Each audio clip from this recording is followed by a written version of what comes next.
ब्रह्मचारिणी माँ की नवरात्र पर्व के दूसरे दिन पूजा अर्चना की जाती है। इनके दाहिने हाथ में जप की माला एवं बाएं हाथ में कमंडल रहता है। वैसे से तो माता ब्रह्मचारिणी ने शैलराज हिमालय के घर पुत्री रूप में जन्म लिया था। इससे वो शैल पुत्री नाम से विख्यात हो रही थी। माता शैल पुत्री की कहानी हमने नवरात्रि की पहले दिन सुनी थी।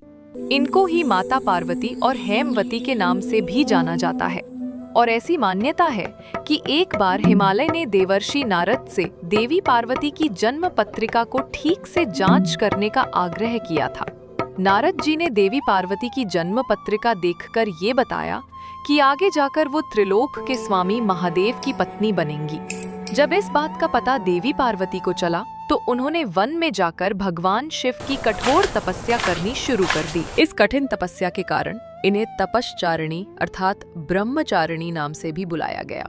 कथाओं के अनुसार 1000 वर्ष तक इन्होंने केवल फल फूल खाकर बिताए और 100 वर्षों तक केवल जमीन पर रहकर शाक सब्जी पर निर्वाह किया। खुले आकाश के नीचे वर्षा और धूप के घोर कष्ट सहे, 3000 वर्षों तक टूटे हुए बेल पत्र खाए और भगवान शंकर की आराधना करती रही। इसके बाद तो उन्होंने सूखे बेल पत्र खाना भी छोड़ दिया। कई हजार वर्षों तक निर्जल और निराहार रहकर तपस्या करती रहीं। पत्तों को खाना छोड़ देने के कारण ही इनका नाम अपर्णा पड़ गया।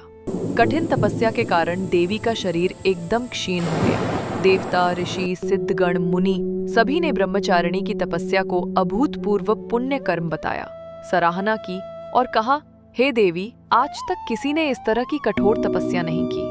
ये तुम ही से ही संभव थी। तुम्हारी मनोकामना परिपूर्ण होगी और भगवान चंद्रमौली शिवजी तुम्हें पति रूप में प्राप्त होंगे। अब तपस्या छोड़कर घर लौट जाओ। जल्दी तुम्हारे पिता तुम्हें बुलाने आ रहे हैं। और इस स्वरूप में देवी सफेद वस्त्रों में नजर आती है। नवरात्रि के दूसरे दिन देवी ब्रह्मचारिणी की विधिवत पूजा की जाती है। इस दौरान कुंजिका स्तोत्र का पाठ करने के बाद दुर्गा सप्तशती का पाठ करना काफी लाभदायक माना जाता है।